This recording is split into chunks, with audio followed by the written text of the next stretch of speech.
crimen de Santiago Maldonado sigue siendo una llaga abierta que dejó expuestas muchas de las prácticas más virulentas del poder real.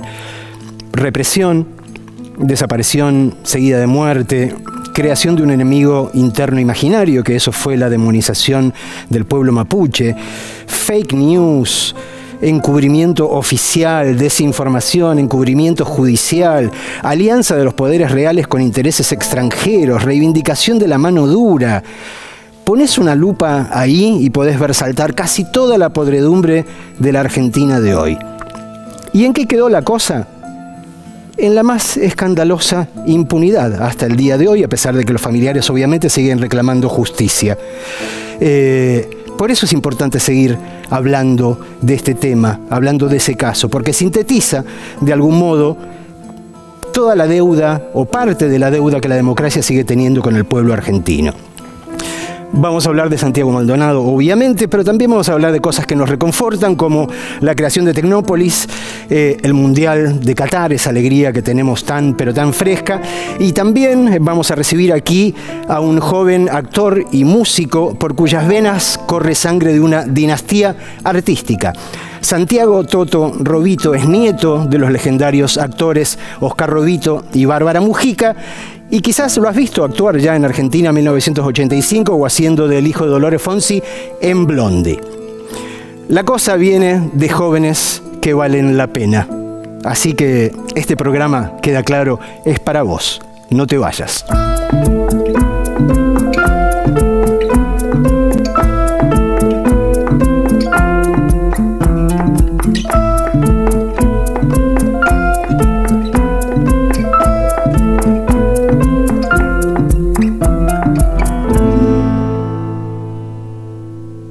Ya está con nosotros Rocío Criado. Rocío, la frase misteriosa de hoy casi que la podrías recordar. Dice así: no quieren un presidente, quieren un gerente. Estoy contenta porque es la primera vez que sé cuál es. ¿Ah, sí? Sí. Ah, muy bien, porque yo ni yo me acordaba de esta, lo admito. La dijo alguien a quien muy claramente no recordamos como un gerente, ¿no? Pero vayamos ahora al informe central de la noche de hoy. Para contextualizar un poco, agosto de 2017, segundo año de gobierno de Mauricio Macri, todavía no estábamos hasta acá con el FMI, pero ya había protestas crecientes con una respuesta de creciente represión. La ministra de Seguridad en ese momento era Patricia Bullrich, y en ese contexto, ¿qué ocurrió? En ese contexto desaparece Santiago Maldonado, un 1 de agosto de 2017, Santiago que tenía 28 años, que se había radicado hace un tiempo en el Bolsón, pero que ese día, ese primero, estaba formando parte de una manifestación de la comunidad mapuche que estaba denunciando el encarcelamiento de su líder, hablamos de Facundo Coneshuala, y en el marco de esa protesta se realiza un operativo muy violento de gendarmería en la ruta 40 en Chubut, que es donde estaban haciendo la manifestación. Esa fue la última vez que se lo vio a Santiago, huyendo justamente de este operativo represivo. 78 días después recién aparece su cuerpo en el río Chubut, en un lugar que ya había sido rastrillado. Sí, como 3 veces, ¿no? Sí, exactamente, varias veces, por lo cual se abren un montón de preguntas alrededor de este caso. Una es, obviamente, qué pasó ese 1 de agosto, y después qué pasó durante todos esos 78 días que no se supo nada de su paradero. Bueno, cuáles son las responsabilidades, cuál fue el rol del gobierno y, como vos bien decías, también de quién era la ministra de Seguridad en ese momento, Patricia Bullrich. Pudimos hablar con Sergio, que es el hermano de Santiago, con la abogada de la familia, que es Verónica Heredia, y también con Adriana Meyer, es una periodista que siguió y sigue muy de cerca el caso, que intentaron responder algunos de estos interrogantes, pero también expusieron algo que lamentablemente venimos viendo en este ciclo en varios casos, que es un poder judicial que no investiga.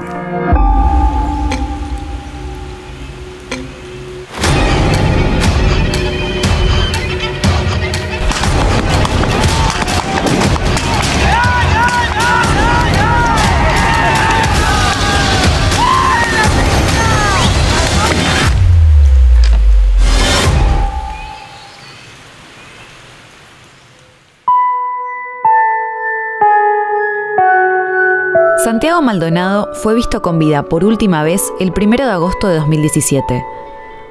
huía de la fuerte represión con la que Gendarmería Nacional dispersó un corte en la Ruta 40 contra la comunidad mapuche Pullof de Chubut, que mantiene hace años una disputa por tierras que reclaman como propias y que fueron adjudicadas al Grupo Benetton.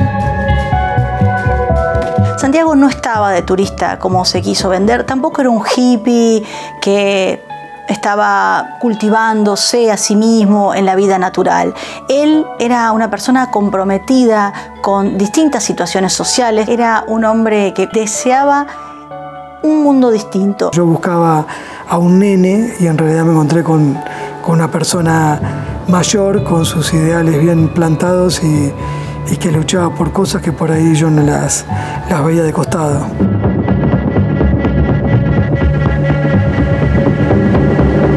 El 1 de agosto del año 2017, en la localidad de Cuyamen, estaban reclamando por el territorio la comunidad mapuche. Venían reclamando hacía días porque había sido detenido su lonco Facundo Jones Wala.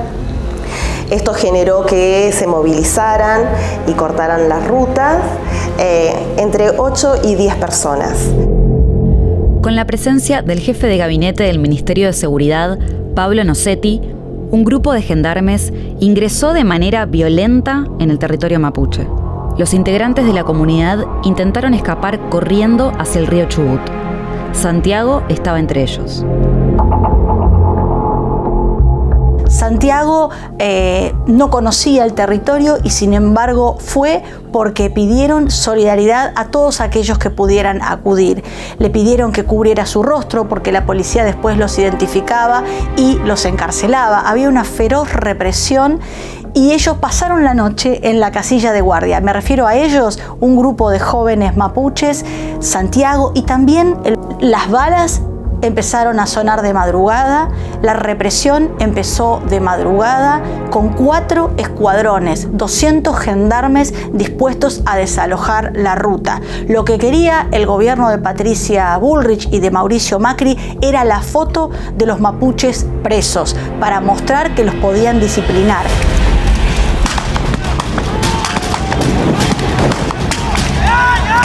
Avanzaron al grito de maten al indio, al grito de fuego libre. Está comprobado que dispararon balas de goma y está comprobado que los mapuches intentaron resistirse apenas unos minutos con boleadoras y piedras. Corrieron juntos, escapando. El único lugar era el río. En ese momento se separan. Santiago Maldonado corre detrás de uno de los chicos mapuches y Nicasio del otro.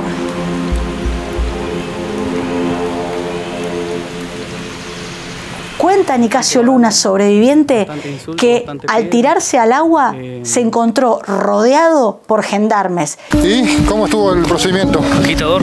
Agitador, muy agitado. Cansado, pero vale la pena. Es probable que Santiago Maldonado haya muerto ahogado. Lo que es seguro es que no murió solo, murió eventualmente rodeado de gendarmes que le apuntaban.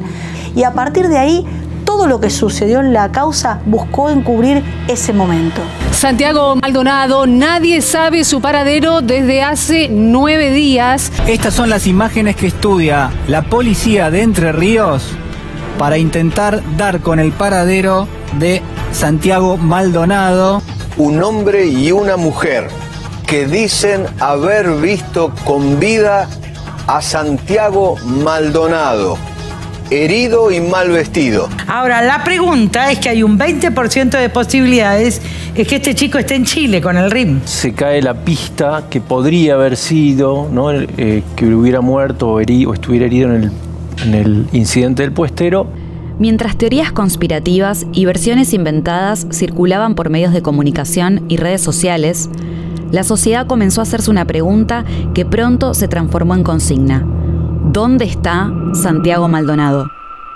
Cuando todos los organismos de derechos humanos, las madres, las abuelas, hijos y todo ese sector salió a levantar y pedir la aparición con vida de Santiago, lo que hicieron fue tratar de borrar la memoria esa de esa lucha, como diciendo de que era un invento, de que era una mentira y de que Santiago había estado todo el tiempo ahí durante 78 días, cuando en realidad era toda una farsa. No podemos podemos saber quién estaba y quién no estaba porque estaban todos totalmente encapuchados. En el caso de Santiago es claramente el Poder Ejecutivo Nacional, es la ministra de Seguridad, Patricia Bullrich, que directamente es la que va dirigiendo todo el operativo. Su jefe de gabinete, Pablo Nocetti, está presente en el mismo momento que está desapareciendo Santiago. El doctor Nocetti pasó por el lugar a las 12:30, una vez que ya había, digamos, se estaban haciendo las actuaciones. Se bajó del auto porque él iba para Esquel a seguir con las tareas que estaba realizando. Saludó a la gendarmería y siguió. Este contexto es lo que provocó la reacción nacional, la movilización nacional frente al horror de ver que un sistema democrático, el Poder Ejecutivo Nacional, la ministra de Seguridad, estaban llevando adelante la desaparición forzada. A un mes de la desaparición forzada de Santiago, el Estado sigue negando su desaparición en manos de la Gendarmería y pareciera que negara hasta su propia existencia. En ningún momento se cuestionó el accionar de esta fuerza el día de la represión en la comunidad mapuche, de la cual fue testigo el mundo. Lo único que hicieron fue cuestionar a Santiago, a sus amigos y a mi familia.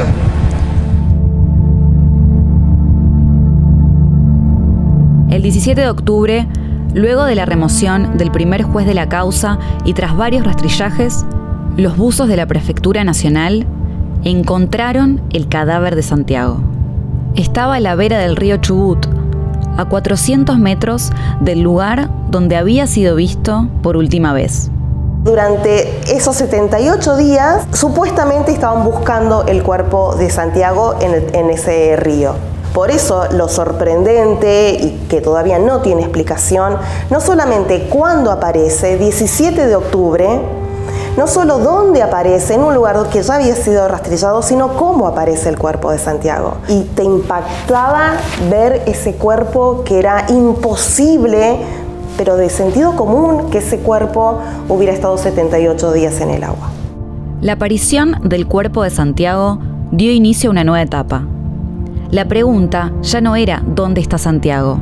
Ahora lo que se exigía era saber qué pasó y pedir justicia por él. Esto fue la causa de la muerte, o sea, no sabemos qué es lo que pasó. Entonces, estamos como en el inicio. ¿Están conformes con la modalidad del accionar que tiene en este momento el juez Gustavo Geral? Bueno, nosotros estamos pidiendo una investigación imparcial, independiente, pronto y exhaustiva, que todavía no comenzó. Claramente, los autores intelectuales de este crimen de Estado fueron los funcionarios de ese gobierno. Y los actores materiales son, por supuesto, los gendarmes, entre ellos Echazu. El 29 de noviembre de 2018, el juez Gustavo Geral cerró la causa y dio por concluida la investigación. Según Geral, Santiago murió ahogado en el lugar donde fue encontrado y consideró que su muerte fue producto de un conjunto de incidencias de las que nadie fue responsable. Primero era negar que había existido la desaparición de Santiago. Esto lo hace el juez Otranto. Una vez que se lo aparta a Otranto e ingresa al proceso Geral, el juez Geral, el objetivo era encontrar el cuerpo de Santiago y luego finalizar la causa a como sea. A tal punto de echarle la culpa al propio Santiago de haber estado desaparecido 78 días y haber aparecido en ese mismo lugar donde ellos mismos dijeron que no se encontraba. El juez, una vez que tuvo la autopsia, dijo: Santiago se ahogó solo, no hubo violencia de terceros. Esa elección de esas palabras selló la causa, porque entonces lo que se quiso instalar es que no hubo una desaparición forzada. Durante un año estuvimos haciéndole presentaciones al juez Geral, ampliando todos los puntos de pericia, tomara medidas de prueba y demás, y nunca hizo nada. Intentó cerrar la causa en primera instancia en noviembre del 2018 sin haber hecho prácticamente ni una investigación. Recientemente apareció una testigo clave, una médica de gendarmería que escuchó a los gendarmes decir los días posteriores que lo habían matado, que lo habían sacado del río, que lo habían llevado a un destacamento que tiene gendarmería en lo de Benetton, que lo habían apretado con preguntas y que lo habían dejado morir. Ese testimonio es de identidad reservada y es clave. El problema es que el juez Geral dijo que la causa está cerrada. Un juez que está diciendo que objetivamente no tiene nada para investigar y subjetivamente se siente atacado por la principal víctima del proceso, esto, los manuales, el código dice, señor, rojo, váyase, usted no puede estar. Bueno, sin embargo, continúa estando en el proceso, pero sin hacer nada.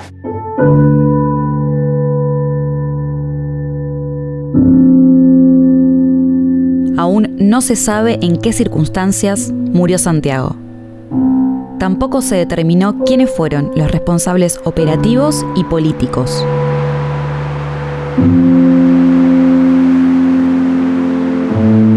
La desaparición seguida de muerte de Santiago Maldonado expone que es uno de los métodos por los cuales todavía las fuerzas policiales en nuestro país y algunas fuerzas de seguridad se valen para acallar a determinadas protestas. Tuvimos un Jorge Julio López en 2006 y tuvimos un Santiago Maldonado en 2017. Eso nos está mostrando que lamentablemente la desaparición forzada se repite.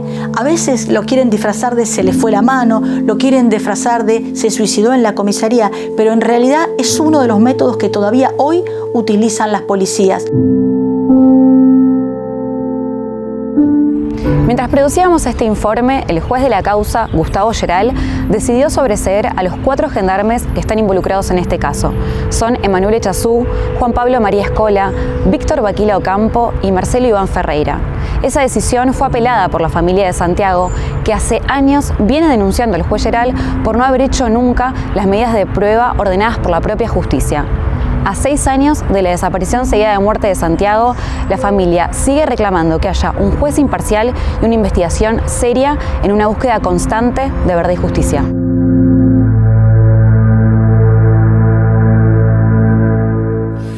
Como tantas historias de la Argentina contemporánea, Manuela Iriani, esta es una que empezó mal, pero terminó bien. Esta terminó muy bien. Estamos hablando de algo que sucedió el 14 de julio de 2011, día en el cual inauguraba Tecnópolis. ¿Y por qué hablamos de cómo empezó y cómo siguió? Bueno, porque originalmente la idea no es que fuera un parque que se iba a sostener durante 12 años como lleva ya, sino que se trataba de una muestra ligada al futuro que iba a suceder en el marco de los festejos del Bicentenario. Por supuesto, estos festejos estaban siendo organizados por el Gobierno Nacional y cuando se intenta montar esta muestra, acá muy cerquita del canal, sobre la avenida Figueroa Alcorta, había que pedir permiso correspondiente al gobierno de la ciudad de Buenos Aires, en ese momento de un color político distinto al gobierno nacional.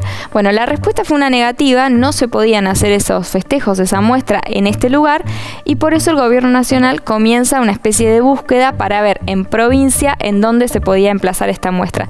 Terminan dando con el predio en Villa Martelli de lo que había sido originalmente el batallón 601 del Ejército, un lugar enorme para, bueno, quienes conocemos Tecnópolis sabemos bien cómo es, y finalmente se da que este parque termina teniendo tal repercusión, tal conexión con el público y tal perspectiva de todo lo que se podía hacer, que se termina montando un parque estable, permanente, que lleva ya 12 años, cuando tan solo se esperaba en ese momento que iba a ser una muestra, con lo cual es el ejemplo de que a veces cuando te dicen que no a algo, después viene algo mejor.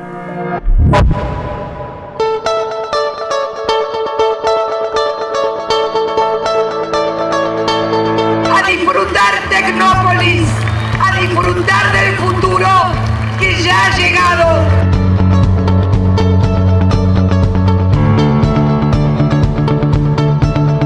Para nosotros Tecnópolis era el hijo directo de todos aquellos que habíamos creído, que habíamos pensado para el Bicentenario. Cuando uno abre las puertas de Tecno y entran las familias y los chicos y las chicas corriendo, la verdad es que uno entiende todo, como que está el sentido de lo que uno hace. Muchos no podían entender cómo algo público fuera de calidad y gratis para la gente.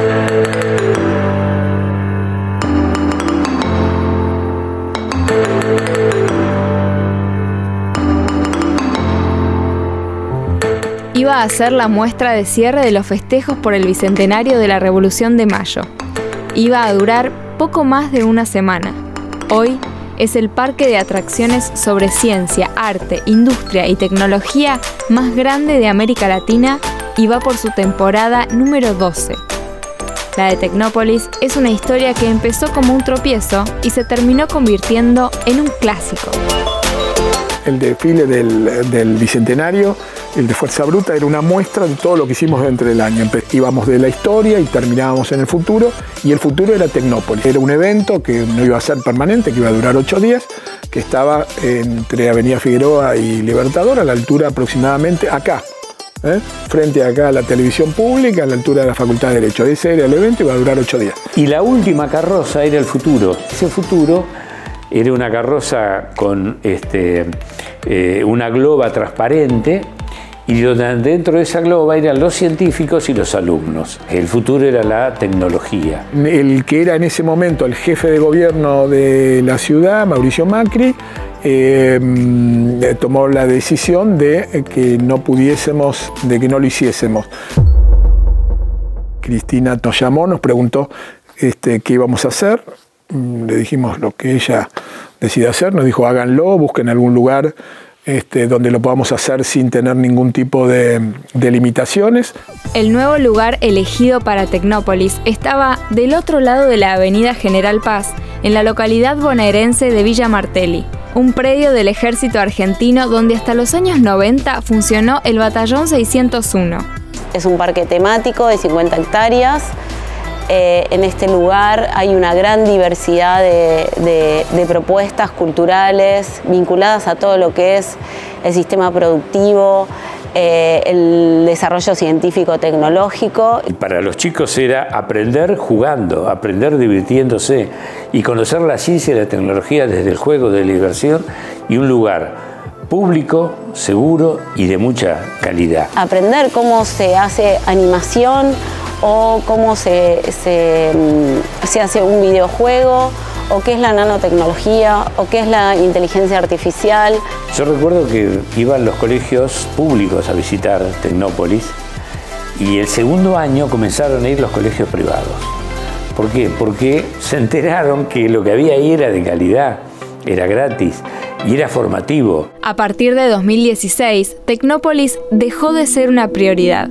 Se le redujo el presupuesto, muchas atracciones fueron desmanteladas y algunos espacios quedaron destinados a eventos de carácter privado. Y cuando llegamos en 2019, la verdad es que vimos un parque bastante apagado.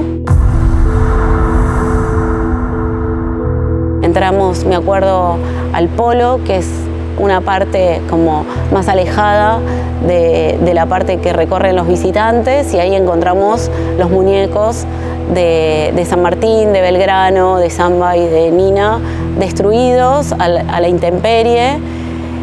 Y bueno, fue simbólicamente un poco de dónde veníamos y hacia dónde teníamos que ir. Tecnópolis es una fiesta. Es un espacio de encuentro y que es de todos. La alegría de volver a compartir la ciencia y tecnología entre todos. Y bueno, y Tecnópolis se fue recuperando, fue llenándose de familias, y así fue que esta gestión en 4 años logró poner en agenda Tecnópolis, poder ponerlo en valor nuevamente y lograr, bueno, el año pasado que en la mega muestra vengan más de 3 millones de personas, en el verano más de 800.000 personas, y ahora en vacaciones de invierno 1 millón de visitantes. Tecnópolis es un parque temático inédito que democratiza el conocimiento y el derecho al ocio. Con entrada libre y gratuita, en sus primeros 11 años recibió a más de 30 millones de visitantes. Y sigue siendo un lugar de concurrencia, un lugar de permanencia, un lugar donde la gente pueda emocionarse, pueda aprender, puede ver, y sigue existiendo hasta el día de hoy. Los chicos y los micros lleguen con chicos y chicas llenos de entusiasmo, esas caras de descubrir Tecnópolis, de sorprenderse con Tecnópolis, de aprender, de apasionarse. Todas las temáticas, todas las disciplinas, todos los géneros musicales, culturales tienen lugar en el Parque Tecnópolis. De este hecho estoy absolutamente seguro de que no te olvidaste y ninguno de nosotros se olvidó ni se va a olvidar cada vez que quiera que se le dibuje una sonrisa en la cara, ¿no? Y obvio, ¿cómo nos vamos a olvidar de la final del mundo de Qatar 2022? El año pasado, el 18 de diciembre, los argentinos volvimos a conquistar una Copa del Mundo, la tercera con Lionel Messi, con la escaloneta. Desde Qatar nos hicieron felices eternamente. En este caso vamos a recordar y repasar lo que fue ese mundial en el que atravesamos los argentinos, muchas emociones y que finalizó de la mejor manera con más de 5 millones de personas en las calles de la ciudad de Buenos Aires, en todo el país y también celebrando a lo largo y a lo ancho del mundo.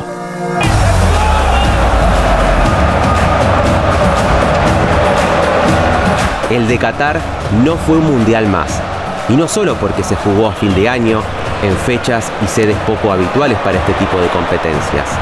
Fue el quinto mundial de Lionel Messi, pero fundamentalmente fue la tercera copa que ganó la selección argentina, la razón de una de las mayores alegrías colectivas de nuestras vidas. Argentina venía de ganar la Copa América y uno dice, che, llegó a su techo, porque este equipo terminó jugando bien esa final. Pero no, el equipo después de ese techo siguió creciendo. Llegábamos con mucha confianza, un invicto muy largo, un equipo bien conformado que venía de ser campeón de la Copa América, venía de pasarle para arriba a Italia en la definición de la finalísima.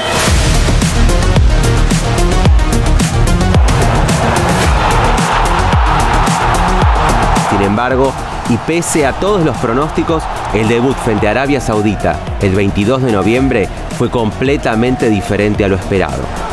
El primer resultado casi nos morimos de un infarto, porque o sea, las cuentas que hacíamos eran, le ganamos a Arabia Saudita y después empezamos a regular, a guardar piernas, a dejar a algunos jugadores afuera para la segunda fase.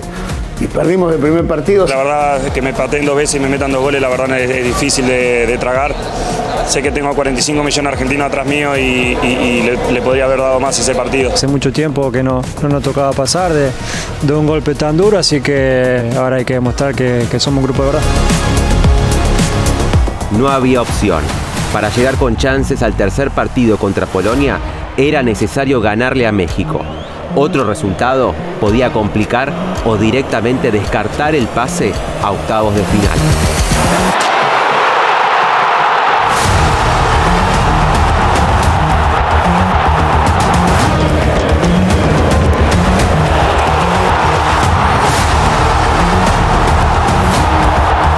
Después de México empezó a fluir todo, empezaron a salir bien las cosas. Argentina fue encontrando nuevos futbolistas que le dieran lo que el habitual equipo titular no le estaba dando, y esa transformación en vivo, partido a partido, terminó funcionando.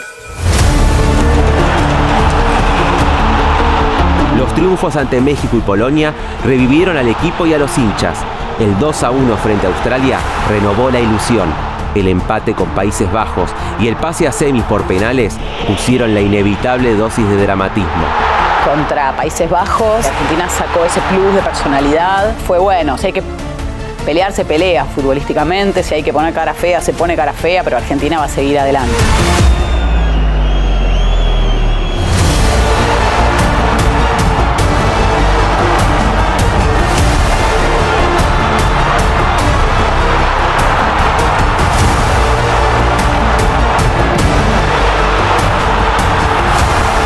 Cariño de la gente, de la Copa para acá, que estamos viviendo un momento increíble con ellos y creo que este grupo, más allá de que todos queremos ser campeones y queremos que se nos dé y terminar de la mejor manera, hizo un proceso intachable. Yo lo simbolizo en un abrazo que le da Lautaro Martínez a Julián Álvarez. Lautaro Martínez, desplazado por Julián Álvarez, era el goleador del ciclo de Scaloni. Comienza mal con el Mundial, Julián Álvarez le quita el puesto, Julián Álvarez juega un partidazo contra Croacia y Lautaro Martínez lo recibe, se para en el banco y le da un abrazón. Y yo dije, wow, este equipo realmente no es verso, estos tipos tienen un objetivo muy claro. Y llegó el 18 de diciembre. La selección argentina estaba otra vez en una final del mundo, la sexta en toda su historia. Naturalmente, Francia, el último campeón, llegaba como favorito. Pero no, porque enfrente estaba la escaloneta.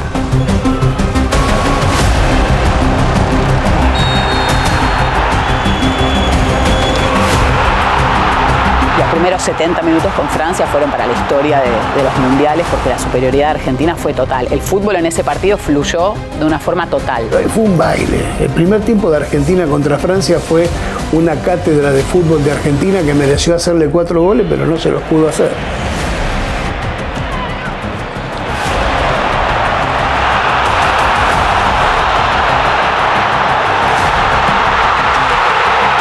La superioridad con la que Argentina había humillado al campeón mundial había sido extraordinaria. Era una clase de fútbol. Entonces, en esa clase de fútbol, ese gol de Di María fue la joya. Fue como, acá está. Si quieren algo más, no solo jugamos lindo, también hacemos goles.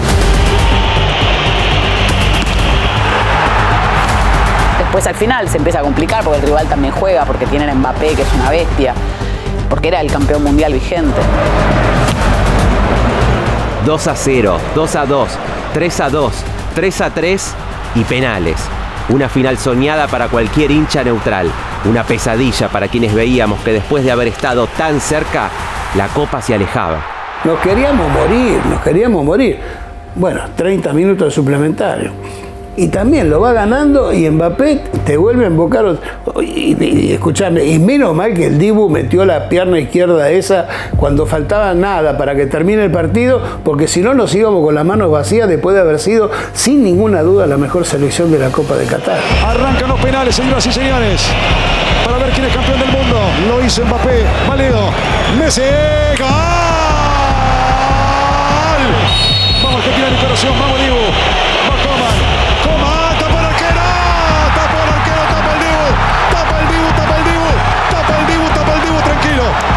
Tranquilo, tapa el Dibu, vamos Paulo, Dybala, ¡gol! Va Tchouaméni, afuera. Señoras y señores, si convierte Gonzalo Montiel, Argentina será campeón del mundo. Va Montiel, va Gonzalo, va Montiel, ¡gol! El deseo de tantos años y de 45 millones de argentinos se hizo realidad. La Argentina obtuvo su tercera Copa del Mundo y Lionel Messi logró por fin el único título que le faltaba para haberlo ganado todo. El país entero salió a las calles a celebrar. 5 millones de personas se juntaron en la 9 de julio, en la Richieri y en la General Paz. Argentina campeón del mundo. No se podía pedir más.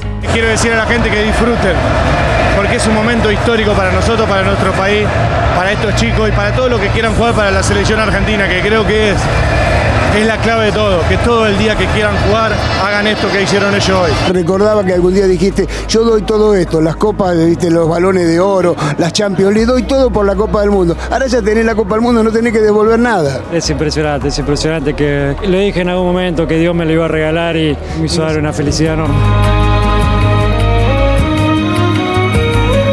La fiesta fue tan grande, fue tan merecida la fiesta y esa unión que hubo equipo-pueblo fue tan intensa que entonces me parece que allí se explica algo de esos 5 millones de personas por las calles del país. Salieron 25 millones de personas a la calle, no había ni color rojo, ni color amarillo, ni color verde, era todo celeste y blanco, era todo Argentina. Y los pibes recibieron el reconocimiento y el cariño que se ganaron.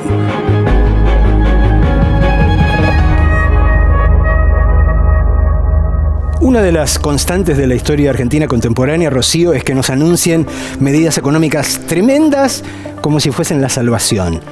Hay infinidad de casos, entre los más recientes, digo, cuando Mauricio anunció lo del FMI y nos abrochó, cuando este gobierno anunció que se había llegado a un acuerdo con el FMI, el exministro Guzmán, también como si fuese una cosa maravillosa, y ocurrió también un tiempo antes cuando alguien dijo anunció una medida también tremenda diciendo qué lindo que es dar buenas noticias. ¿Quién fue y en qué contexto? Esto fue el 22 de diciembre del 2000 y quien dijo esa frase que después no fue tan bueno el resultado fue el presidente de ese momento, Fernando de la Rúa, que lo hizo en el marco del anuncio del conocido como blindaje. Al poco tiempo también pegadito se anunció el megacanje.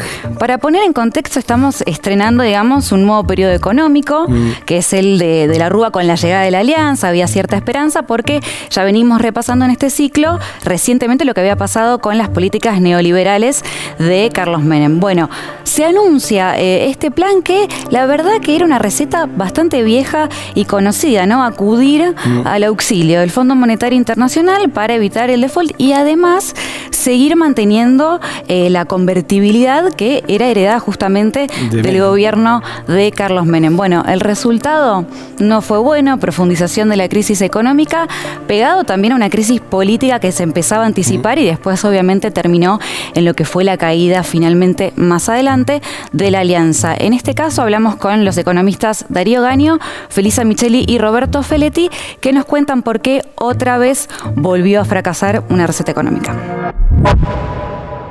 Conseguimos el blindaje 2001 y ahora los principales indicadores económicos anticipan un gran año para la Argentina, porque los beneficios del blindaje son para la gente. Blindaje 2001, la Argentina crece. El gobierno de Fernando de la Rúa asume en diciembre de 1999. La Argentina había padecido prácticamente 10 años del sistema llamado de convertibilidad. Primeras medidas que toma el gobierno de la Rúa son antitéticas con su base electoral, porque son medidas de ajuste. Este es el plan de Argentina, un verdadero cambio de mi gobierno, de la dirigencia política y del país hacia una reactivación con justicia social. Las primeras señales que da son lo que termina marcando sus propias estocadas finales, que son hablar de la austeridad y marcar la austeridad como principal camino a seguir. Y como segundo eje, o tal vez el más importante, es la mirada a Washington y al FMI específicamente como el principal decisor de lo que iba a suceder. Tanto primero machinea, como luego lo iba a hacer el brevísimo pase de López Murphy. Recordemos los nombres porque hoy algunos están vigentes, ¿no? En ese momento producen un ajuste fiscal que aumenta el impuesto a las ganancias sobre los asalariados, que rebaja jubilaciones y salarios del sector público. Recordemos Patricia Bullrich, ministra de Trabajo, que quiere ser candidata a presidenta, fue la que hizo eso, implementó esa medida de rebaja. Uno de los graves problemas de la economía argentina en ese momento es la llamada restricción externa, es decir, no había dólares para seguir financiando el pago de la deuda. En ese contexto es donde aparece el primer lindo dar buenas noticias, que se denominó blindaje. Qué lindo es dar buenas noticias, porque a partir de esta extraordinaria operación económica podremos crecer espectacularmente y comenzar a generar los empleos que necesitamos. Donde el conjunto de organismos financieros internacionales, pero esencialmente el Fondo Monetario Internacional, le concede a la Argentina hacerse cargo de parte de esos vencimientos y reestructurar otros para que no entre en default. Y eso está visto como una protección de la economía argentina contra una salida desordenada o contra un ataque especulativo contra la convertibilidad. Encontraron hablar de blindaje como algo que mediáticamente podía suplir o cubrir, tapar los desastres económicos del momento. Y así lo decide comunicar Fernando de la Rúa a fines de 2000. El 2001 será un gran año para todos. Si el blindaje es un blindaje para sostener el tipo de cambio 1 a 1, pero también para proteger el interés de los bonistas. Ese blindaje de esos 40.000 millones que entraron, parte de ellos a las arcas del Banco Central, no fueron suficientes para la avidez que había de salida de fondos que habían entrado a especular en la Argentina, como en la época de Macri. Los fondos fueron para la fuga de capitales, pero la deuda quedó en las espaldas de todo el pueblo argentino. Les quedaba claro que este blindaje no era el final de un gran acuerdo de Argentina, sino que era el principio del fin, que solamente un año después iba a llevar a De la Rúa a terminar su gobierno. En ese contexto, y después del blindaje, aparece la figura de Cavallo como el hombre que iba a resolver la totalidad de los problemas. Él ya adelante de esa negociación, el mega canje. En muy pocos días se empezó a ver que no era la real solución y que de nuevo ese endeudamiento, esa renovación de la deuda, lo que hacía era que se vayan esos dólares que supuestamente entraban, nunca llegaban ni a entrar, y que la fuga fuese cada vez mayor a la vez que también crecía la deuda argentina. O sea, el canje se hizo, se estiraron los plazos de los bonos, pero nunca se pudo comprobar si esos plazos fueron o no posibles de ser cumplidos, porque antes de efectuar los primeros pagos ya se había declarado el default de esa deuda justamente. Una operación ruinosa tras otra. Ajuste fiscal, blindaje, mega canje, en procura de no afrontar el verdadero problema, que era la pérdida de competitividad de la economía argentina. Lo que uno percibía era un divorcio muy grande entre la dirigencia política, los funcionarios públicos y la gente. No se discutían políticas públicas en favor del pueblo nunca, se discutían políticas públicas de ajuste. Es decir, aquella alianza que había empezado con un sector progresista del peronismo y que había generado ilusiones, termina estallando.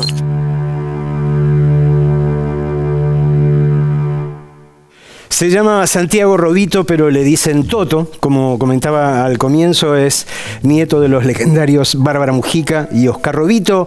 Tu papá, Pablo Rovito, es una figura del cine argentino desde que yo tengo uso de razón, o por lo menos he salido al mundo también. Y vos te has hecho notar de la mejor manera en dos de las películas más notables de este año, de las películas argentinas. Argentina 1985 de Santiago Mitre y Blondie de Dolores Fonsi. Vamos con Toto nomás, entonces no peco de confianzudo. No, sentiría raro que me digas Santiago, porque no hay nadie en el mundo que me diga Santiago. ¿Ni tus viejos? Ni mis padres. Mis padres me pusieron Santiago, pero me dicen Toto. Todo el mundo me dice Toto. Toto, en general, a la gente que se sienta ahí, yo arranco preguntándole qué recuerdos tienen del 10 de diciembre de 1983, del día que asumió Alfonsín y retornó formalmente a la democracia a la Argentina, pero no voy a ir por ese lado por razones obvias, digo, porque no hay forma de que tengas recuerdo alguno.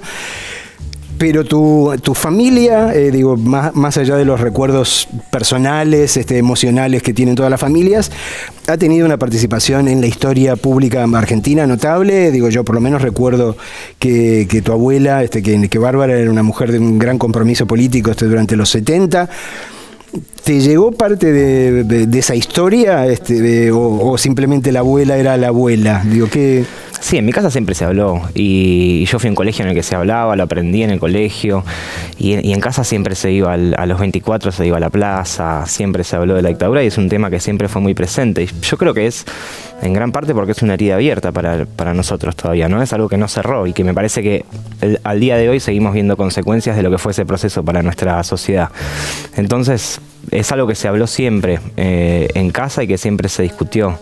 Mis viejos la vivieron, entonces toda la vida transmitieron lo que fue ese momento y cómo eso marcó sus vidas, digamos. Y esa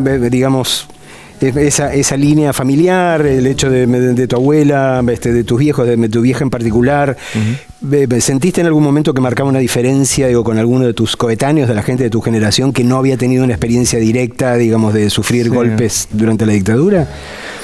No sabría decirte, porque me parece que también al pertenecer a una clase media, digamos, en que progre, digamos, es algo que se habla, entonces, digamos, ¿no? Como un pensamiento crítico con lo que fue eso y gente que le importa la política y la actualidad de su propio país, que es tan característico de la gente que me rodeó siempre, digamos, ¿no?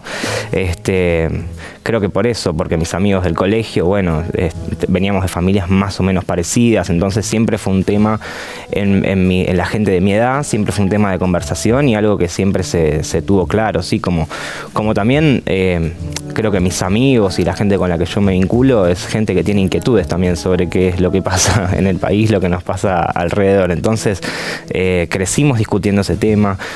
Yo, por ejemplo, militaba en mi secundario, mis amigos también militaban, todos militábamos en nuestros secundarios, alguna lista, capaz con partido, capaz que sin partido, pero todos estábamos discutiendo, teníamos un centro de estudiantes activo. Entonces me parece que esa era la realidad y es la realidad de todas las personas que me rodean, más allá de tener o no tener una persona en su familia que haya sido influenciada directamente por lo que fue la dictadura, pero sí por hablar y profundizar sobre la realidad de nuestra gente, ¿no? Se suele decir, digo, yo lo he dicho en algún momento también, que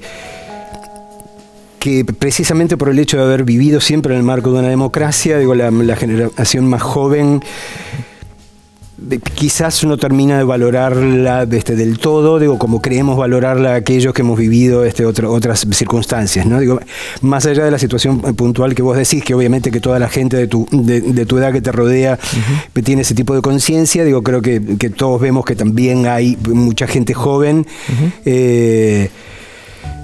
que en circunstancias como la que estamos viviendo ahora, en un proceso eleccionario, parece, digo, no cerrar las puertas a probar otro tipo de cosas, ¿no? Digo, bueno.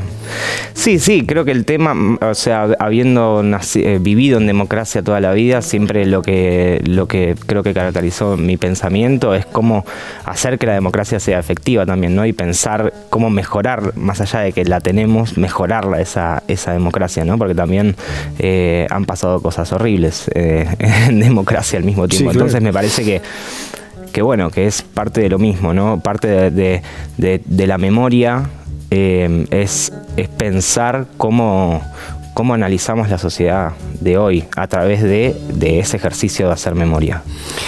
Al revisar de estos 40 años de democracia formal, digo, obviamente hemos repasado y estamos y seguiremos repasando digamos, algunas leyes o algunos procesos históricos que llevaron a la adquisición de nuevos derechos, de derechos que no existían, y muy en particular en lo que tiene que ver con el tema de género, con el tema de las mujeres, ¿no? Digo, la verdad que hay... Si en un tema en particular, un registro en particular, la democracia ha hecho una enorme diferencia. Un cambio de paradigma, digamos. Claro, fenomenal. Y en ese sentido, la tuya de algún modo también es como la primera generación deconstruida, ¿no? Una generación que no tiene determinado tipo de fantasmas. No sé si ellos están así, pero por lo menos es lo que uno proyecta, digo, cuando ve Blondie, digo, y te ve moverte tan naturalmente en ese mundo tan femenino, digo, ¿vos lo ves así? Digo, ¿cómo lo ves?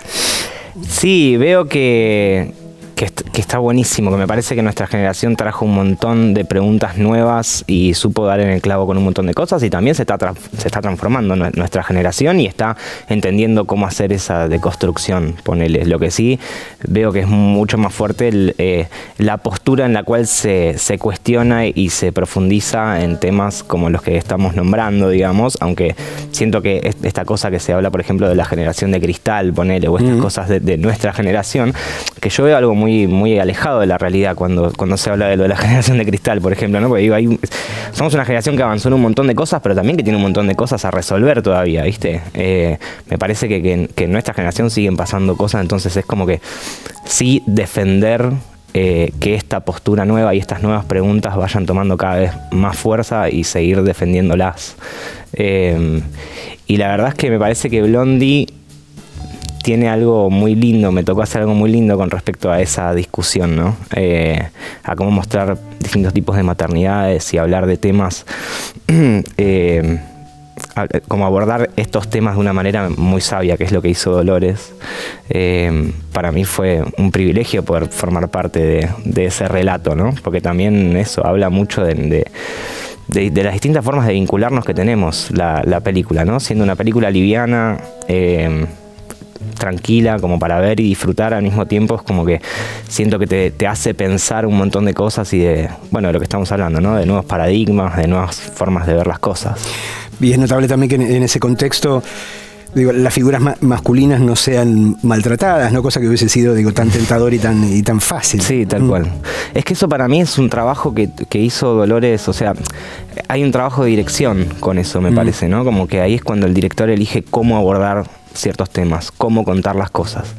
Y me parece que Dolores fue muy hábil, o sea, tuvo mucha sabiduría a la hora de desempeñarse como directora y elegir cómo contar estos temas. Me parece que es un valor fuertísimo de la película ese. ¿Cómo viviste, cómo experimentaste, digo, el papel que te tocó hacer así de fiscalito en Argentina en 1985? Digo, esa cosa de ponerte en la piel de pibes que tenían más o menos tu misma edad, pero claro que habían atravesado una experiencia histórica completamente distinta, ¿no? Sí, fue increíble, fue espectacular, fue de mucho disfrute, de mucha investigación. Fue increíble todo, pisar ese set de filmación, ver la convicción con la que se estaba haciendo la película, ver cómo se estaba relatando una historia que capaz no estaba tan contada, ¿no? Porque también cómo fue el juicio específicamente, no hay mucho, por lo menos yo no conocía mucho que se haya contado al respecto, entonces sentía que estaba contando algo que no estaba contado o estaba poco contado. Y entonces era muy emocionante ser parte de eso. Y siento que esa sensación era algo que pasaba en general en el set de filmación. Estábamos todos muy entusiasmados con la película que estábamos haciendo. En el caso de 1985 sabíamos que estábamos abordando un tema importantísimo, crucial para nuestro país, para nuestra gente.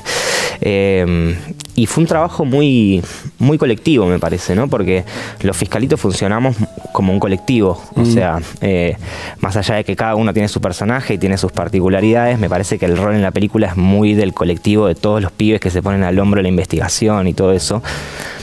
Así que hubo un trabajo muy vincular entre todos los actores. Y con Blondie pasó un poco lo mismo. A mí me parece que esa es una forma muy copada de abordar la actuación o abordar los proyectos, ¿no? Ir a trabajar el vínculo real que vos tenés con la persona que estás trabajando. En las dos películas se dio de una manera espectacular, con mucha entrega de todas las partes. Como vos contabas por tu formación humana y familiar, digo, obviamente no llegaste a ciegas a esa historia, sabías perfectamente de qué se trataba, pero ¿hubo algo que descubriste que te sorprendió particularmente, algo con lo que no habías contado? Y vi mucho archivo que no había visto, o sea, que nunca había reparado. Todo el archivo del juicio, obviamente el alegato final de Estracera lo había visto, pero no había visto muchos de los testimonios, nunca los había visto. Fue muy fuerte, la verdad, porque el archivo es crudísimo, es tremendo. Hay un poco de archivo en la película, en el momento en el que están declarando los testigos. Creo que lo más impactante con lo que me crucé fue eso. Sí. Hablabas de tu generación, y mencionabas la cantidad de cosas que todavía consideran que necesitan resolver. Digo, nuestra democracia tiene 40 años formales al menos, pero muy claramente tiene muchas cosas que resolver todavía. Digo, ¿qué esperanza de futuro tenés? Digo, ¿cómo estás atravesando este momento? Digo, ¿y qué esperas que ocurra? O en qué querrías trabajar para que ocurra con nuestra democracia? Qué difícil. Qué difícil. Y la verdad es que uno quiere ser optimista y creer que este país, siendo tan rico, tan abundante en un montón de cosas, podamos estar bien todos. La verdad es que no es algo a lo que le dedique demasiada acción tampoco, ¿viste? Yo no milito, es como que me parece que hay un montón de gente dedicada a transformar la realidad y yo siento que el camino es siempre ese, ¿no? Organizarse, luchar, salir a la calle. Me parece que la historia demuestra que el camino por el cual uno adquiere derechos es a través de la movilización y de la organización de la gente, eso no tengo ninguna duda. Toto, muchísimas gracias. Un placer. Por conversar con nosotros hoy en la noche. Toto Robito, enseguida volvemos.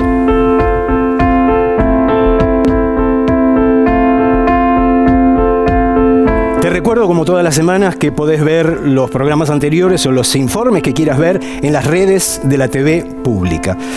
Y ahora llegó el momento de velar quién fue el autor de la frase de esta noche. ¿Se acuerdan? No quieren un presidente, quieren un gerente. ¿Quién fue que lo dijo? a ver si se corporiza atrás mío, si no lo adelanto yo. Sí, Néstor Carlos Kirchner, presidente de los argentinos, cuando todavía no era presidente de los argentinos, durante la campaña del año 2003, que lo llevó finalmente a la presidencia del país. Y vamos ahora a hablar de las fechas, y en este caso son Alan y Manuela quienes nos las recuerdan. El 24 de octubre de 1996, la gran Gaby Sabatini anuncia desde Nueva York su retiro del tenis profesional. Ella había llegado a estar en el top 3 del tenis mundial y había ganado su último título en Sydney en enero del año anterior. El 27 de junio del año 2002 se crean los Payamédicos, la ONG que busca desdramatizar el ámbito hospitalario y las internaciones. Lo crearon un psiquiatra y una psicóloga que con la técnica del payaso buscaban una mejoría en sus pacientes. En la actualidad hay más de 7.000 payamédicos en todo el país. El 7 de marzo de 2010, El secreto de sus ojos, la película dirigida por Juan José de Campanella, gana el Oscar a la mejor película extranjera. Esta película, protagonizada por Ricardo Darín y Soledad Villamil, fue la más taquillera del año 2009, habiendo vendido más de 2,5 millones de localidades. El 29 de julio del año 2000 se suicida con un disparo en el corazón el doctor René Favaloro, mundialmente conocido por haber creado el bypass coronario. Estaba en ese momento agobiado por deudas y por la negativa del PAMI a pagarle algunas de las prestaciones que su fundación había brindado. El 10 de febrero del año 2001, en la Plaza Próspero Molina de la ciudad cordobesa de Cosquín, se realiza la primera jornada de la primera edición del Cosquín Rock, este gran festival que lleva ya 2 décadas en funcionamiento y que incluso ha llegado a realizarse en otros países.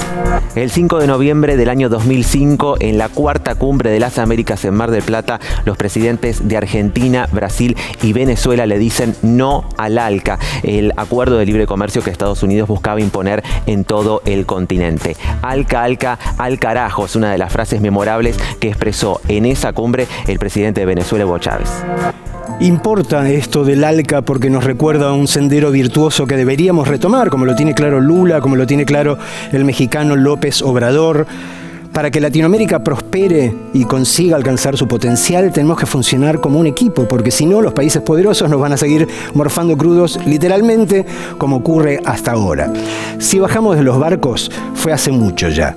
Hoy somos latinoamericanos. Chau, que estés bien. Nos vemos la semana que viene acá en la televisión pública con 40 años de democracia.